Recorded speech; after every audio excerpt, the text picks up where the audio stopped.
What is dispersal? Dispersal అంటే ఏమిటి? Explain dispersal of plants అన్నమాట. ఈ ప్లాంట్స్‌లో plant pathogens through active process అన్నమాట. ఈ విధంగా డిస్పర్సల్ అంటే ఏమిటి? డిస్పర్సల్ అంటే వ్యాప్తి లేదా విస్తరణ అని అర్థమండి. ఏవి విస్తరిస్తాయి? వ్యాధులనేవన్నమాట. తెగుళ్ళనేవి డిఫరెంట్ ఫ్యాక్టర్స్ ద్వారా, అగ్రికల్చర్ ఇన్‌స్ట్రుమెంట్స్ ద్వారా ఒక వ్యాధులనేవి ఒక ప్రదేశం నుంచి ఇంకో ప్రదేశానికి గానీ, ఒక మొక్క నుంచి ఇంకొక మొక్కకు గానీ, ఈ విధంగా డిస్పర్సల్ అవ్వడం అనేది జరుగుతుంది. వ్యాప్తి చెందడం అనేది జరుగుతుంది. The displacement of plant pathogen from its place of origin production to stimulate host or place where it can grow and further establish is called dispersal or dissemination of the pathogen. It is of 2 types అండి. అంటే ఒక ప్రదేశం నుంచి అంటే ఉత్పత్తి అయినటువంటి ప్రదేశం నుంచి ఇంకో ప్రదేశానికి గానీ, అదేవిధంగా ఆరిజిన్ అనమాట. ఆరిజిన్ అంటే ఏమిటి? పుట్టుక. పుట్టుక లేదా ఉత్పత్తి అయినటువంటి ప్రదేశం నుంచి ఇంకొక ప్రదేశానికి ఏ విధంగా బదిలీ జరిగితే మొదలైనటువంటి అంశాల గురించి దీనిలో తెలియచేయడం అనేది జరిగింది. ప్యాథోజన్స్ అనమాట. ఆ ఉత్పత్తి అయినటువంటి లేదా ఆరిజిన్ అయినటువంటి ప్యాథోజన్స్ అనేవి ఏ విధంగా డిస్పర్సల్ అవుతాయి అనే దాన్ని వివరించడానికి 2 రకాలనేవి ఉన్నాయి. ఏంటి? ఒకటి ఇండైరెక్ట్ డిశ్చార్జ్ అనమాట. పాసివ్ డిశ్చార్జ్ అనమాట. పాసివ్ లేదా పరోక్ష పరోక్ష పరోక్ష వ్యాప్తి అండి. Passive dispersal of plant pathogens happens through animate అనమాట. అదేవిధంగా ఇన్యానిమేట్ అనమాట. అంటే ఏంటి? ఇన్యానిమేట్ అంటే సజీవంగా ఉన్నటువంటి జీవుల ద్వారా కానీ, నిర్జీవంగా ఉన్నటువంటి జీవుల ద్వారా కానీ ఈ ప్లాంట్ ప్యాథోజన్స్ అనేవి డిస్పర్సల్ అవ్వడం అనేది జరుగుతుంది. ఈ ఏజెంట్స్ అనమాట. సజీవంగా ఉన్నటువంటి జీవుల ద్వారా కానీ, నిర్జీవంగా ఉన్నటువంటి జీవుల ద్వారా కానీ, ఇలాంటి కారకాల ద్వారా ఇవి బదిలీ జరుగుతాయి. The agency dislodging the spore is mainly the force from some outside source such as the strong air అండి. ఓకేనండి. ఈ విధంగా డిస్పర్సల్ అవ్వడం అనేది జరుగుతుంది. స్పోర్స్ కానీ ఓకేనండి ఒక ప్రదేశం నుంచి ఇంకో ప్రదేశానికి బదిలీ కావడం అనేది జరిగింది. ఓకేనండి. అవి ఏ విధంగా అండి? ఒకేసారి ఒక స్థూల ప్రవాహం మాదిరిగా పోవడం అనేది జరుగుతుందనమాట. ఇన్సెక్ట్స్ అనమాట. వర్కర్స్ ఈ విధంగా ర్యాండమ్లీ కానీ, ర్యాండమ్ డ్రాప్స్లో కానీ, ఒక ఫ్లోలో కానీ, ఒక ప్రవాహం మాదిరిగా కానీ, ఒక స్థూల ప్రవాహం మాదిరి కానీ ఈ యొక్క ఏజెంట్స్ అనేవి స్ప్రెడ్ అవ్వడం లేదా డిస్పర్సల్ అవ్వడం అనేది జరుగుతుంది. అంతే పరిసర కారకాల ప్రభావంతోనే లేదా వివిధ రకాల వెక్టర్స్ ద్వారా కానీ ఒక ప్రదేశం నుంచి ఇంకో ప్రదేశానికి బదిలీ కావడం అనేది జరుగుతుంది. నెక్స్ట్ వన్ ఏముందండి? ఇందాక పాసివ్ అయింది కాబట్టి పాసివ్ అండ్ ఇండైరెక్ట్ అయింది. ఇప్పుడు యాక్టివ్, డైరెక్ట్, అటానమస్ అనమాట. ముందేం చేస్తే ఏదైనా ఒక వెక్టర్స్ ద్వారా ఒక ప్రదేశం నుంచి ఇంకో ప్రదేశానికి వెళ్తాయి. ఇవి అలా కాకుండా డైరెక్ట్గా వెళ్ళిపోతున్నాం. In this type of dispersal of plant pathogen takes place through soil. దేని ద్వారా అండి? సాయిల్ ద్వారా కానీ, సీడ్స్ ద్వారా కానీ, అదేవిధంగా planting material during normal agronomic operations అనమాట. ఈ ప్లాంటింగ్ మెటీరియల్ మొక్కల యొక్క భాగాలు అనేవి మనం కల్టివేషన్ అనేది చేసినప్పుడు మొక్కల యొక్క భాగాల ద్వారా కూడా ఇవి డిస్పర్సల్ అవ్వడం అనేది జరుగుతుంది. ఏవండి? ఫ్యాక్టర్స్ అనేవి ఇవి there is no major role of external agencies like insects కానీ, విండ్ కానీ, వాటర్ కానీ వీటి ద్వారా అయినా సరే అనమాట. ఇన్సెక్ట్స్ కీటకాల ద్వారా కానీ, లేదా గాలి ద్వారా కానీ, లేదా నీటి ద్వారా కానీ, ఇంకా అదర్ టైప్ ఆఫ్ వెక్టర్స్ ద్వారా కానీ ఇవి ట్రాన్స్ఫర్ అవ్వడం లేదా డిస్పర్సల్ అవ్వడం అనేది జరుగుతుందనేసి చెప్పుకోవచ్చు. In this type of dispersal దీనిలో seeds as the source of autonomous dispersal అండి. సీడ్స్ చూసుకుంటే ఏ విధంగా డిస్పర్సల్ అవుతున్నాయో చూడండి అనమాట. The dormant structure of the pathogens seeds of cuscuta మొక్కలలో కానీ, అది స్క్లెరోసియా ఆఫ్ ఎర్గాట్ ఫంగస్ అండి, ఎర్గాట్ డిసీజెస్ అండి, స్క్లెరేషియా ఆఫ్ ఎర్గాట్ వ్యాధిని కలుగు చేసినటువంటి ఫంగల్, అదేవిధంగా స్మట్ సోరి అనమాట, మచ్చ లేదా తుప్పు పట్టడం వంటి వ్యాధులు కూడా ఈ విధంగా జరుగుతుందని చెప్పుకోవచ్చునండి. Found mixed with seed lots and they are dispersed as seed contaminants అనమాట. సీడ్ కంటామినేట్స్ ద్వారా కూడా ఇవి డిస్పర్సల్ అవ్వడం అనేది జరుగుతుంది. ఏంటి సీడ్ కంటామినేషన్? అవి సీడ్స్తో పాటుగా మిక్స్ అయిపోవడం వల్ల, సీడ్స్తో పాటు అవన్నీ కలిసిపోవడం వల్ల కానీ, లేదా సీడ్స్ అనేవి కలుషితమవడం. ఈ కలుషితమైనటువంటి సీడ్స్ ఒకవేళ మనం యూజ్ చేసినట్లయితే, ఎక్స్ప్లాంట్కి యూజ్ చేసినట్లయితే, సీడ్గా మనం ఎంపిక చేసుకున్నట్లయితే మదర్ పేరెంట్గా, దాని ద్వారా కూడా మనకి ఈ రకమైనటువంటి డిస్పర్సల్ జరగడానికి అవకాశం అనేది ఉంటుందని చెప్పుకోవచ్చు. They are 3 types of dispersal by seeds అనమాట. 3 రకాలుగా: contamination of the seeds, externally seed borns and internally seed borns అనమాట. అదే కంటామినేషన్ ఆఫ్ ది సీడ్స్ అనమాట. సీడ్స్ అనేవి కంటామినేషన్ కలుషితం చెందడం వల్ల కానీ, ఎక్స్టర్నల్లీ సీడ్ బోర్న్ బాహ్యంగా సీడ్స్ అనేవి మొలకెత్తడం వల్ల కానీ, అదేవిధంగా అంతర్గతంగా ఈ సీడ్స్ అనేవి మొలకెత్తడం వల్ల కానీ అవి డిస్పర్సల్ అవ్వడం అనేది జరుగుతుంది. అందులో ఫస్ట్ ఏముందంటే కంటామినేషన్ ఆఫ్ ది సీడ్స్ అండి. ఫస్ట్ ఏంటంటే కంటామినేషన్ ఆఫ్ ది సీడ్స్ అనేది చూడండి. Seed Born pathogens moves in seed lot without begin in intimate contact with the Weibull crop seeds అండి. ఓకేనండి. ఈ సీడ్ లాట్ అంటే ఎక్కువగా ఉన్నటువంటి సీడ్స్ లాట్ నుంచి కూడా మనము ఇవన్నీ ఏం చేస్తాయి అనమాట, ఇంగ్లీష్ కంటామినేటెడ్ అయిపోతాయి. ఎక్కువగా మనం ఏదైనా ఒక దగ్గర సీడ్ అనేది ఉంచినట్లయితే, లాంగ్ టైం ఉంచినట్లయితే, ఆటోమేటిక్ వాటిపైన ఇన్సెక్ట్స్ కానీ ఏవైనా సరే దాడి చేస్తే ఆ యొక్క సీడ్స్ని ఏం చేస్తాయి, కంటామినేట్ చేయడం అనేది జరుగుతుంది. కంటామినేట్ చేయడం వల్ల సీడ్స్ పైన ఏం చేస్తుందండి, స్మట్ పెరల్స్ మిల్లెట్స్ అనమాట, అనేక రకాల వ్యాధులు రావడం అనేది జరుగుతుంది. దేనివల్ల వస్తుంది? టైలోస్పోరియం, పెనిసిలేరియా, ఎర్గాట్ ఆఫ్ రే అనమాట. రే ప్లాంట్స్లో ఎర్గాట్ డిసీజెస్ అనేది వస్తుంది. అదేవిధంగా పెరల్ మిల్లెట్ అండి.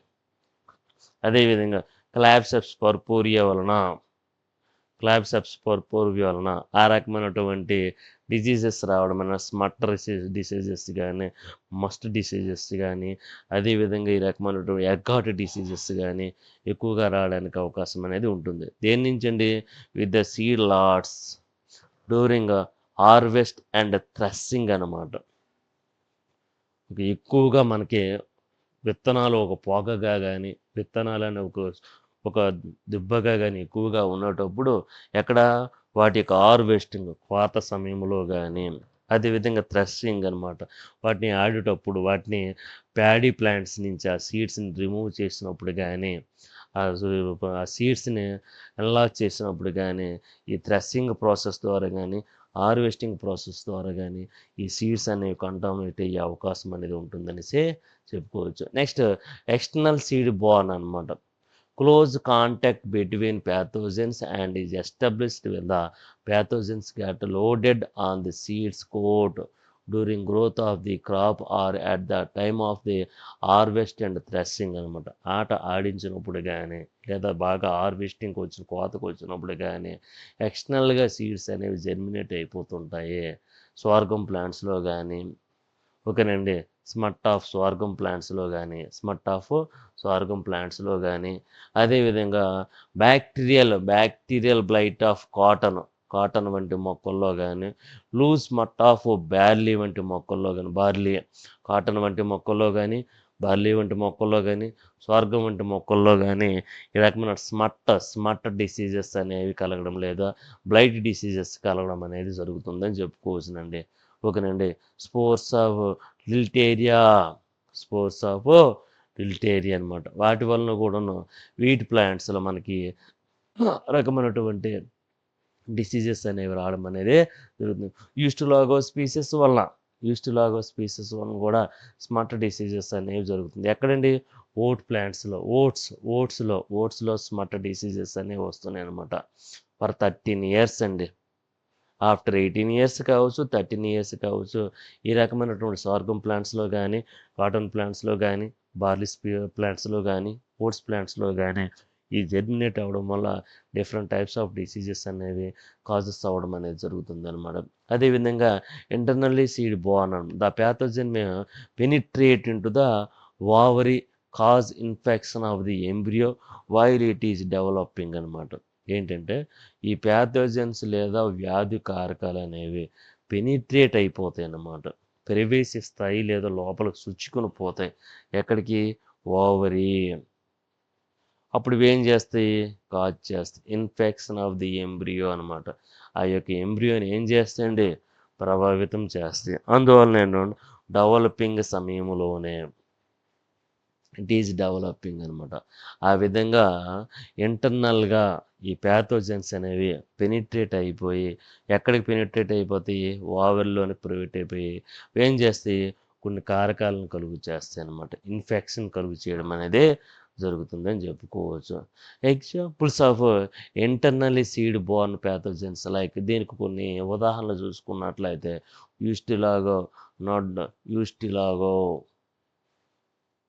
యూస్టిలాగో ఎక్కడండి? మోర్ దెన్ 15 ఇయర్స్ అనమాట. More than 15 years.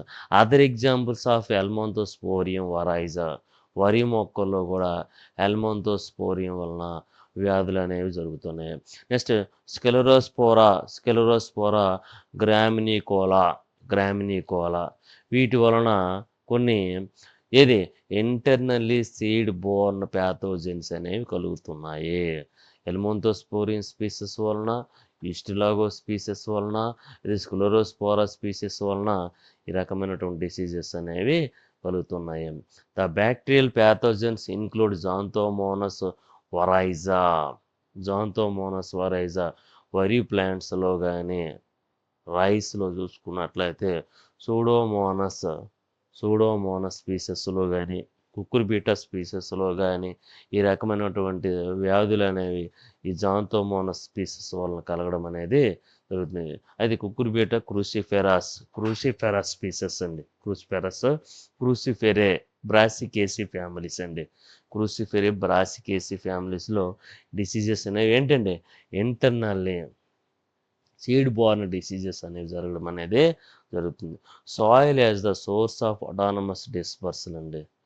ఈ రకంగా మనకి బ్యాక్టీరియాస్, వైరస్, ఫంగై వీటితో పాటుగా సాయిల్ కూడా ఏం చేస్తుందంటే ఈ డిస్పర్సల్ అవ్వడానికి, ఈ ప్యాథోజన్స్ అనేవి డిస్పర్సల్ అవ్వడానికి, ప్యాథోజన్స్ అంటే వ్యాధి కారకాలు లేదా వ్యాధి జనకాలు అనేవి ఒక ప్రదేశం నుంచి ఇంకొక ప్రదేశానికి బదిలీ కావడానికి ఆ యొక్క ఫ్యాక్టర్స్తో పాటుగా సాయిల్ కూడా యూజ్ అవుతుందని చెప్పుకోవచ్చునండి. ఇది ఒక రకమైనటువంటి వనరుగా ఉపయోగపడుతుంది. ఏదండి? Soil borne facultative sporophytes facultative parasites survive through soil అనమాట. ఈ సాప్రోఫైటిక్ నేచర్లో ఉండటం కానీ, అదేవిధంగా పారాసైటిక్ నేచర్లో ఉన్నట్టు సర్వైవ్ అయినటువంటివి సాయిల్ ద్వారా ఏం చేస్తుందంటే ఆ విధంగా మూవ్ అవ్వడం అనేది జరుగుతుంది. ద డిస్పర్సల్ మేబీ రకమైనటువంటి విస్తరణ అనేది ఏ విధంగా ఉంటుందంటే by movement of pathogens in the soil, by its growth in the soil, by movement of the soil, by contaminating the pathogens అనమాట. అర్థమైందండి? ఈ యొక్క సాయిల్ అనేది ఈ ప్యాథోజన్స్ కారకాలు అనేవి బదిలీ కావడానికి ఎప్పుడు పెరుగుదల దశలో కానీ, విస్తరణ దశలో కానీ, అదేవిధంగా కంటామినేటింగ్ అంటే కంటైనింగ్ ఎక్కువగా కలిగి ఉంటాయని చెప్పుకోవచ్చు. వీటిని కలిగి ఉంటాయి? ప్యాథోజన్స్ని ఎక్కువగా కలిగి ఉంటాయని చెప్పుకోవచ్చు. The formers is known as the dispersal in the latter is called dispersal by soil అండి. సాయిల్ ద్వారా కూడా ఏం చేస్తుందండి? సాయిల్ ద్వారా కూడాను ఈ యొక్క ఫ్యాక్టర్స్ అనేవి బదిలీ జరుగుతున్నాయి అనేసి చెప్పుకోవచ్చు అనమాట. ఓకేనండి. ద డిస్పర్సల్ ఇన్ సాయిల్ ఏ విధంగా the following are the 3 different stages of dispersal అంటే 3 దశలు అనేవి ఉంటాయన్నమాట. సాయిల్ ద్వారా ఏ విధంగా డిస్పర్సల్ అవుతున్నాయి దానికి 3 దశలు. ఒకటి కంటామినేషన్ ఆఫ్ ది సాయిల్ అనమాట. కంటామినేషన్ ఆఫ్ ది సాయిల్ అంటే ఏమిటి? సాయిల్ అనేది కంటామినేషన్. సాయిల్ అనేది ఏమవుతుందండి? కలుషితం అవుతుంది. ఏ విధంగా? Introduction of the pathogens infested soil plant debris సంక్రమణ జరిగినటువంటి సాయిల్లో కానీ ప్లాంట్ డెబ్రీస్లో కానీ అంటే మొక్కల యొక్క భాగాలు కానీ ఇన్వెస్టెడ్ సీడ్స్ అనమాట. ఇన్ఫెస్టెడ్ సీడ్స్ సంక్రమించినటువంటి విత్తనాల్లో కానీ planting material to new area or contamination of the soil takes place by the spread of the pathogen from infested area to new area అంటే సంక్రమించినటువంటి ప్రదేశం నుంచి మనకు కొత్త ప్రదేశానికి ఇవి స్ప్రెడ్ కావడం అనేది జరుగుతుంది. ఏవండి? ప్యాథోజన్స్ అనేవి సంక్రమించి ఆల్రెడీ ఎఫెక్ట్ అయినటువంటి ప్రదేశం నుంచి. అంటే ఫర్ ఎగ్జాంపుల్గా ఏదైనా ప్రదేశంలో పెరుగుతున్నటువంటి మొక్కల్లో కొన్ని మొక్కలకి వ్యాధి సోకినట్లయితే ఆ వ్యాధి సోకినటువంటి మొక్కల నుంచి కొత్త మొక్కలకి వ్యాధి అనేది సంక్రమించడం అనేది జరుగుతుంది. దేని ద్వారా అండి? ఈ ప్యాథోజన్స్ ద్వారా స్ప్రెడ్ అవ్వడం అనేది జరుగుతుంది అనేసి చెప్పుకోవచ్చు. అది సాధారణంగా చూసుకుంటే అది ఫస్ట్. సెకండ్ది ఏంటంటే growth and spread of the pathogens in soil అనమాట. సాయిల్లోనే ఈ ప్యాథోజన్స్ అనేవి పెరుగుతాయి, స్ప్రెడ్ అవుతాయి అన్నమాట. స్ప్రెడ్ అవ్వడం కానీ పెరగడం కానీ జరుగుతుంది. It depends upon the violent power of pathogen, high multiplication rate, adaptability to the soil environments including ఈ భూ వాతావరణ కారకాలకి అనుకూలం చెందడం వల్ల కానీ లేదా ఎక్కువగా అది మల్టిప్లికేషన్ చెందడం వల్ల కానీ ఆ ప్యాథోజన్స్ అనేవి ఎక్కువగా విస్తరణ చెందడం అనేది జరుగుతుంది. వాటి యొక్క సంఖ్య పెరగడం అనేది జరుగుతుంది. ఓకేనండి. ఇంక్లూడింగ్ ఏంటి? Saprophytic survival ability and susceptibility of the host మొత్తానికి ఆ హోస్ట్ని ఏం చేస్తుంటే సర్వైవ్ చేయడం కానీ కంప్లీట్గా దాని ఆధీనంలో తీసుకోవడం కానీ జరుగుతుందని చెప్పుకోవచ్చు అన్నమాట. అందువల్ల ఏం చేస్తుంది? ఈజ్ ఆల్సో డిపెండ్స్ ఆన్ దాని యొక్క గ్రోత్ అనేది ఏం చేస్తుంది? గ్రోత్ రేటు కూడా ఎక్కువగా ఉంటుంది. అవి ఫాస్ట్గా ఏం చేస్తుంది? స్ప్రెడ్ అయిపోతుంటాయి. స్పోర్స్ అనేది స్ప్రెడ్ లేదా జెర్మినేషన్ కావడం అనేది జరుగుతుంది. గుడ్ ఎంజైమెటిక్ యాక్టివిటీ వాటి యొక్క ఎంజైమ్స్ కూడా చాలా యాక్టివ్గా ఉండి ప్రొడక్షన్ ఆఫ్ యాంటీబయాటిక్స్ అనమాట. ఏం చేస్తుందండి? యాంటీబయాటిక్స్ని ప్రొడ్యూస్ చేసి వాటి యొక్క tolerance to antibiotic produced by soil microflora వాటి యొక్క టాలరెన్స్ అనమాట. టాలరెన్స్ అంటే ఏంటంటే వాటి యొక్క లవణీయత స్వభావం అనేది వాటి యొక్క స్వేచ్ఛ స్వభావం అనేది ఏ విధంగా ఉంటుందని చూసుకోవచ్చు. The non specialized facultative parasites అనమాట. ఫ్యాకల్టేటివ్ పారాసైట్స్ అంటే ఏంటంటే ఇది ఒకవేళ హోస్ట్ ప్లాంట్ హోస్ట్స్ అనేవి ఉన్నా లేకపోయినా సరే పెరిగే లేదా జీవించే క్యాపబిలిటీ అనేది ఉన్నట్లయితే దాన్ని ఏమంటారంటే హోస్ట్ పారాసైట్స్ అంటారండి. ఫ్యాకల్టేటివ్ పారాసైట్స్ అంటారు. ఇందాక మనం చెప్పాం ఆబ్లిగేటివ్ పారాసైట్స్ ఆబ్లిగేటివ్ పారాసైట్స్కి ఫ్యాకల్టేటివ్ పారాసైట్కి వేరియేషన్ ఏంటంటే ఆబ్లిగేటివ్ అంటే సాధారణంగా మనకి అతిధేయ కణం ఉన్నప్పుడు మాత్రమే పెరగడానికి అవకాశం అనేది ఉంటుంది. మరి ఫ్యాకల్టేటివ్ అంటే అతిధేయ కణం ఉన్నా లేకపోయినా సరే పెరిగే క్యాపబిలిటీ అనేది ఉంటుందనేసి చెప్పుకోవాల్సిన అనమాట. Can whole life in the soil అనమాట. మొత్తం దాని యొక్క జీవితం అంతా కూడా ఏం చేస్తుందంటే ఈ విధంగా ఉంటుందని చెప్పుకోవచ్చు. బాథియన్ స్పీసెస్ కానీ అదేవిధంగా ఫైటోప్తోరా స్పీసెస్ అనేవి చూసుకున్నట్లయితే ఈ విధంగా ఉంటాయి అన్నమాట. పైథియన్ స్పీసెస్ కానీ ఫైటోప్తోరా స్పీసెస్ కానీ సాయిల్ బోర్న్ ఆబ్లిగేటివ్ పారాసైట్స్ అనమాట. ఆబ్లిగేటివ్ అంటే సాధారణంగా హోస్ట్ ప్లాంట్ ఉన్నప్పుడు మాత్రమే అవి పెరుగుదలనే ఉంటాయి. ఏ రకమైనటువంటి హోస్ట్ ప్లాంట్స్ అనేవి చూసుకున్నట్లయితే ప్లాస్మోడోఫోరా, బ్రాసికా అండ్ సింకిట్రియం, సింకీట్రియం, ట్రైకమ్, సింకోట్రైకమ్, ప్లాస్మోడోఫోరా, బ్రాసికా. ఈ రకమైనటువంటి వాటి వలన కూడా ఇవి డిస్పర్సల్ అవ్వడం కానీ, అదేవిధంగా endobioticum requires the presence of the activity host cells అనమాట. వాటి యొక్క అతిధేయ కణం యొక్క వాటి యొక్క యాక్టివిటీస్ని కూడాను ఇవి కండక్ట్ చేయడం అనేది జరుగుతుందనేసి చెప్పుకోవచ్చు అనమాట. నెక్స్ట్ పెర్సిస్టెన్సీ ఆఫ్ ది ప్యాథోజన్స్ అనమాట. పెర్సిస్టెన్స్ ఏ విధంగా అవి వాటి మధ్య సంబంధం అనేది ఉంటుంది, ఏ విధంగా అవి కలిసి ఉంటాయని చూసుకుందాం. The pathogens persist in the soil as dormant structure like oospores as in pythium, Phytophthora, Sclerospora, and Chlamydospora in Fusarium. స్పెసేరియం. వీటన్నిటితో పాటుగా ఇవేం చేస్తాం, పెర్సిస్టెంట్ అయి ఉంటాయి అన్నమాట. పెర్సిస్టెంట్ కలిసిపోయి ఉంటాయి అన్నమాట. కలిసిపోయి ఉండడం అనేది జరుగుతుంది. డిస్పర్సల్ బై ద సాయిల్ అనమాట. ఈ సాయిల్ ఏ విధంగా డిస్పర్సల్ అవుతాయి? The pathogens enters the soil. ఒకవేళ ఈ యొక్క వ్యాధి కారకాలు అనేవి సాయిల్లోకి ఎంటర్ అయినట్లయితే బాగా పెరిగి విభజన చెంది further spread in the soil, మిగతా సాయిల్ అంతటి కూడా స్ప్రెడ్ కావడం అనేది జరుగుతుంది. During the intra cultural operations in the field. ఒకవేళ అంతర్గతంగా ఏదైనా సరే మనం పంటలు పండించినట్లయితే ఆ యొక్క ఫీల్డ్లో ఏం చేస్తుంది, ఆ యొక్క క్షేత్రాలలోనే ఇవి స్ప్రెడ్ కావడం అనేది జరుగుతుంది. స్ప్రెడ్ అవుతుందని చెప్పుకోవచ్చు. డ్యూరింగ్ ద ఎప్పుడు ఈ సమయంలో స్ప్రెడ్ అవ్వడం అనేది జరుగుతుంది. The propagule of fungal and bacterial structure present in the soil spread takes place from one place to the other by tools and అంటే వివిధ రకాల సాధనాల ద్వారా ఒక ప్రదేశం నుంచి ఇంకో ప్రదేశానికి వ్యవసాయ సాధనాలు లేదా వ్యవసాయ పనిముట్లు అగ్రికల్చర్ ఇన్స్ట్రుమెంట్స్ వల్ల వివిధ రకాలుగా అవి స్ప్రెడ్ కావడం అనేది జరుగుతుంది. ఇంప్లిమెంటేషన్ అన్నమాట. స్ప్రెడ్ అయ్యి వాటిని feet of man and irrigation of water అన్నమాట. దేని ద్వారా అండి? ఇరిగేషన్ ఆఫ్ వాటర్ ద్వారా కానీ, అదేవిధంగా మానవుని యొక్క పాదాల ద్వారా కానీ ఒక రకంగా డిస్పర్సల్ అవ్వడం అనేది జరుగుతుంది. ఎక్కడండి? సాయిల్లో చూసుకున్నట్లు